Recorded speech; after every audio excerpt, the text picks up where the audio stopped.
Vous avez toujours rêvé d'être une personne impactante, de laisser une trace autour de vous, d'être le modèle, le leader et surtout celui qui redonne espoir aux autres. Vous êtes au bon endroit, bienvenue sur votre chaîne Scène Podcast. Alors ensemble, nous parlerons de développement personnel, de personnes à succès, d'histoires à succès, de personnalités influentes et aussi vous apprendrez à changer votre vie et vos habitudes. Bonjour à tous les amis, ravi de vous avoir encore avec moi aujourd'hui pour ce nouvel épisode podcast.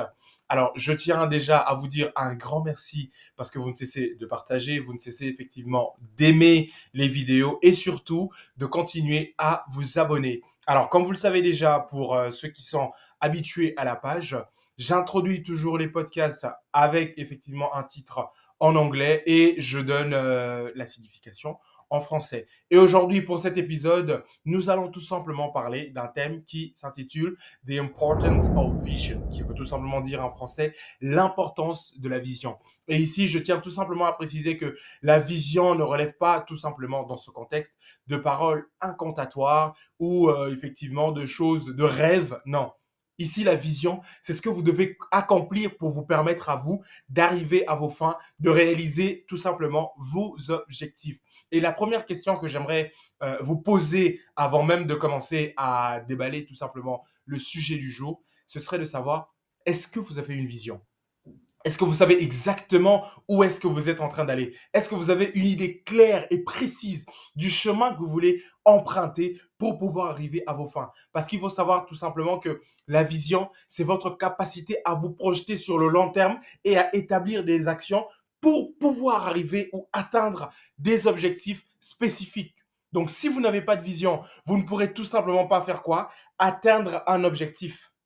Parce que la vision n'est tout simplement quoi? La ligne de mire qui vous permet à vous, étape par étape, de commencer à faire quoi? À faire ce qu'on appelle en anglais chasing the goal. Et moi, aujourd'hui, j'aimerais déjà vous parler de quelqu'un, une personnalité publique que tout le monde doit connaître ou connaît précisément, qui s'appelle tout simplement Francis Ngannou. Alors, pour ceux qui connaissent Francis Ngannou, c'est un combattant de MMA. Et l'histoire de Francis, c'est tout simplement quelqu'un qui est parti du Cameroun pour pouvoir tout simplement dire quoi? Je vais trouver une meilleure vie en Europe et il a dû passer par quoi? Par la Libye. Mais si on fait un petit retour en arrière, on va voir que la raison pour laquelle Ngannou a voulu se déporter du Cameroun jusqu'à l'Europe, c'est parce qu'une fois il a regardé une vidéo de Mike Tyson. Il a pu voir la colère, la rage, les coups qui pouvaient être assénés. Et lui, dans sa tête, il y a eu un déclic qui s'est dit automatiquement, je veux devenir boxeur, je veux faire des sports de combat. Et donc, moi, je vais vous poser la question avant de continuer l'histoire. Quel est l'instant de déclic que vous avez eu dans votre vie qui vous a dit la situation que je suis en train de vivre, l'état dans lequel je me trouve ne me convient pas? Si jusqu'à présent, au moment où vous êtes tombé sur cette vidéo, vous n'avez jamais eu de déclic comme quoi la situation que je suis en train de vivre, je peux avoir plus, je mérite mieux, je devrais faire plus, commencez à vous poser les questions. Qu'est-ce que vous faites de votre vie? Qu'est-ce que vous avez pu accomplir jusqu'à présent au cours de votre vie qui fait que vous viviez comme ça? Parce qu'il faut savoir une chose, c'est que la réalité dans laquelle vous êtes actuellement n'est tout simplement que la résultante de chaque petit choix que vous avez eu à faire tout le long de votre vie. Et si au moment où vous m'entendez parler, vous visualisez cette vidéo, vous n'avez jamais eu un appel de conscience comme quoi l'état ou la situation dans laquelle je me trouve ne change pas parce que peut-être c'est à cause de moi ou vous avez toujours l'intention de croire que ce sont les autres, c'est la famille, c'est les amis. Mais à un moment donné, j'aimerais que vous puissiez recentrer le débat sur vous.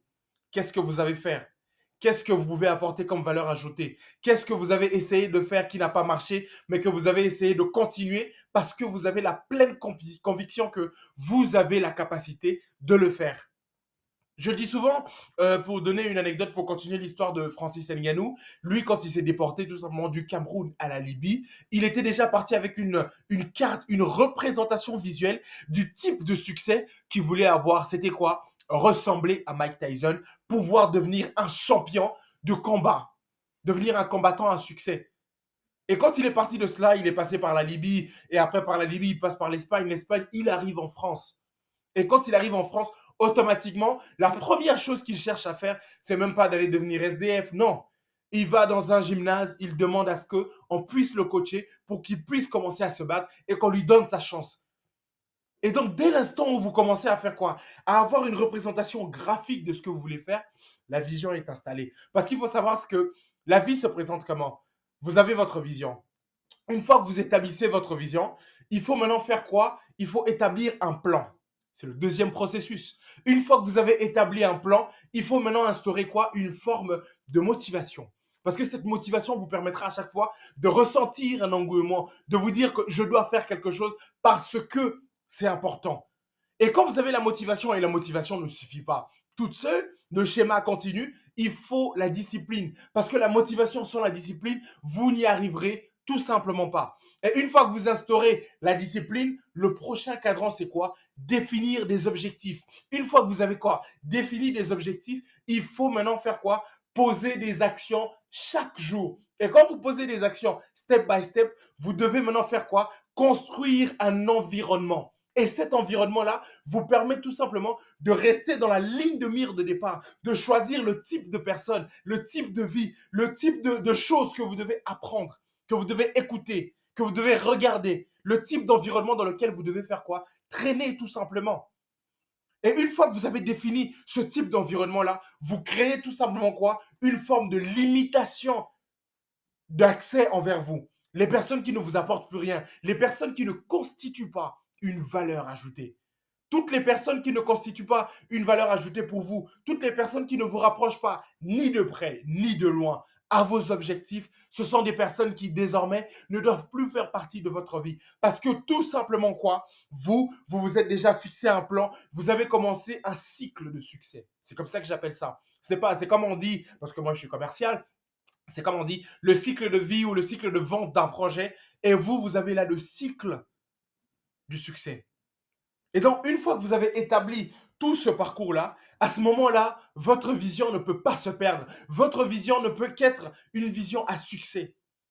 Mais beaucoup de personnes aujourd'hui ont peur tout simplement de faire quoi? De prendre part, de se dire, OK, moi, je veux ça. Mais après, ils se disent, bon, je veux ça. Les gens se contentent de dire que je veux, je veux, je veux. Ne vous contentez pas seulement de désirer une chose. Ne vous contentez pas seulement d'émettre une envie ou un souhait. Commencez à poser des actes qui vous rapprochent de vos objectifs. Commencez à réfléchir en termes de quoi? De long terme. Ne regardez pas seulement les bénéfices à court terme.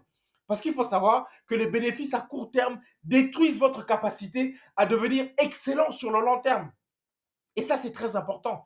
Et il faut savoir aussi que tant que vous n'instaurez pas une forme de vision pour votre vie, à chaque instant, vous serez tout simplement piqué de dire, OK, c'est difficile, je vais abandonner. C'est compliqué, je vais abandonner. Je n'y arrive pas, je vais laisser tomber. C'est trop dur, je ne peux pas y arriver. Ou tout simplement, vous allez faire quoi? Vous allez commencer à vous sous-estimer et à remettre en cause votre valeur de façon continuelle. Et c'est ça qu'il faut éviter. C'est ça qu'il ne faut juste pas cultiver en vous.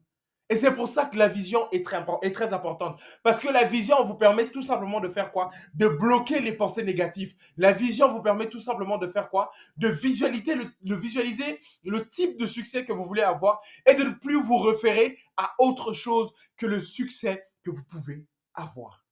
C'est ça l'importance de la vision. Mais si vous n'avez pas la vision, vous ne savez pas où vous allez, vous ne savez pas ce que vous cherchez, vous ne savez pas qu'est-ce qui vous revient de droit, vous ne savez pas quels objectifs vous devez poursuivre. Et quand vous n'avez ni objectif, ni vision, ni discipline, ni motivation, ni un environnement qui vous permet de créer les circonstances pour atteindre le succès, vous n'avez rien. Et c'est pour ça que je vous pose la question. Au moment où vous écoutez ce podcast, arrêtez-vous un seul instant. Faites le bilan de votre vie. Posez-vous les bonnes questions en vous disant, est-ce que réellement je suis là où je devrais être? Est-ce que réellement la vie que j'ai, c'est celle qu'il faut? Est-ce que réellement j'ai fourni suffisamment d'efforts pour pouvoir avoir ce travail? Parce qu'il faut savoir que même quand vous cherchez un travail, vous ne pouvez pas tout simplement dire, OK, je veux ce travail, et quand l'opportunité se présente, il s'avère que vous n'êtes pas compétent. Et j'aimerais que vous puissiez écrire cette citation. Il est préférable d'être préparé à une opportunité et de ne pas avoir d'opportunité plutôt que d'avoir une opportunité et de ne pas être prêt. Et j'aimerais que vous puissiez le retenir, et je vais encore le répéter, il est préférable d'être préparé et de ne pas avoir d'opportunité plutôt que d'avoir une opportunité et de ne pas être préparé. Parce qu'au final, cela sert à quoi si vous dites que vous avez besoin d'une opportunité pour prouver, pour montrer au monde que vous savez faire une chose et que derrière, finalement, il s'avère que vous n'êtes pas capable de le faire parce que tout simplement, vous n'avez pas suffisamment investi en vous. Et je pense que j'ai un épisode qui viendra bientôt. L'investissement sur soi. Investissez sur vous parce que vous êtes votre meilleur investissement. C'est très important. Je ne vais pas essayer de plagier déjà le prochain épisode, mais j'aimerais tout simplement que vous puissiez comprendre une chose, les amis, que l'investissement sur soi est le meilleur investissement qui puisse être. Il est le meilleur. Et je me rappelle de la citation de Jim Rohn qui dit tout simplement, investissez en vous au maximum que vous arrivez à investir dans votre travail. Parce qu'il faut savoir que votre travail, tôt ou tard, vous allez le perdre. Mais les connaissances que vous aurez acquis vous permettra de faire quoi? De créer une valeur ou de devenir la valeur ajoutée dans un environnement. C'est ce qui est très important. Mais si vous n'arrivez tout simplement pas à transformer votre mode de vie, à établir une forme de vision, vous vous dites, OK, moi je veux devenir chef de projet. Qu'est-ce qu'il faut pour devenir chef de projet? Il faut déjà commencer par les formations de base. Il faut déjà commencer par comprendre c'est quoi la gestion de projet en cascade, la gestion de projet agile. Et puis après, à partir de là, suivre d'autres cours, etc., etc. Vous voulez devenir responsable marketing, vous voulez devenir community manager, vous voulez faire quelque chose de votre vie. Allez sur Internet, allez sur LinkedIn. Moi, il y a quelque chose que je fais généralement sur LinkedIn et ça m'amuse bien. Quand je sais que j'ai envie d'acquérir de nouvelles connaissances sur mon domaine à moi, je vais tout simplement, je tape le titre de poste que je veux ou que je recherche sur LinkedIn. Je commence à regarder les profils des personnes one by one, le type de certification qu'ils ont eu, le type de cours. Et il faut aller vers ça. N'essayez pas de vous dire tout simplement que ces personnes-là ont plus de diplômes que moi, ces personnes ont plus de connaissances que moi, ces personnes ont étudié à Paris-Nanterre, Paris-Panthéon ou à la CNAC. Non, vous ne devez pas vous voir les choses comme ça, mais vous devez réfléchir en termes d'évolution, d'inspiration. C'est comme ça que vous devez voir les choses. Et moi, quand je vais et je cherche tout simplement ces personnes, je regarde les certifications qu'ils font, je vais m'informer sur ces certifications. Si ces certifications sont gratuites, allez hop, je m'arrange déjà à avoir cela. Si ces cours sont gratuits, je vais voir, allez hop, je m'arrange. Il faut essayer tout simplement de faire quoi? De devenir une personne à valeur ajoutée pour pouvoir faire quoi? Établir une vision. En vous disant tout simplement, OK, là maintenant, j'ai toutes les compétences nécessaires. J'ai acquis ce que je souhaitais avoir. Qu'est-ce que j'en fais? Vous pouvez devenir freelancer. Vous pouvez aller dans une telle ou telle entreprise. Vous pouvez établir des actions qui vont maintenant vous permettre à vous de faire quoi? D'aller vers quelque chose de concret parce que dès le départ, vous avez une vision claire et optimale de ce que vous voulez faire. Chose que beaucoup de personnes ne veulent ou ne cherchent pas à faire. Ils se disent, OK, moi j'ai fini mon master, depuis un moment j'ai pas de travail, le pays n'évolue pas. Dites-vous que si quelque chose n'évolue pas dans votre vie, ce n'est pas d'abord dû à des facteurs externes, c'est dû à des facteurs internes. Qu'est-ce que vous valez? Qu'est-ce que vous apportez? Où est-ce que vous allez? Et qu'attendez-vous de la vie? Parce que la vie ne nous donne que ce que nous lui réclamons. Si toi, tu réclames à la vie tout simplement des quoi? Ah, la vie ne me donne pas tout simplement ça. Je n'ai pas de boulot. Je n'ai pas ceci. La vie va continuer à te donner ça, des plaintes. Mais si par contre, toi, tu challenges la vie, tu vas travailler, tu ne regardes pas ton âge, tu retournes te taper un BTS, tu retournes te taper un master, tu retournes faire une licence parce que tu veux tout simplement faire quoi? Atteindre un objectif qui rentre dans le cadre de ta vision. Je peux vous garantir une chose.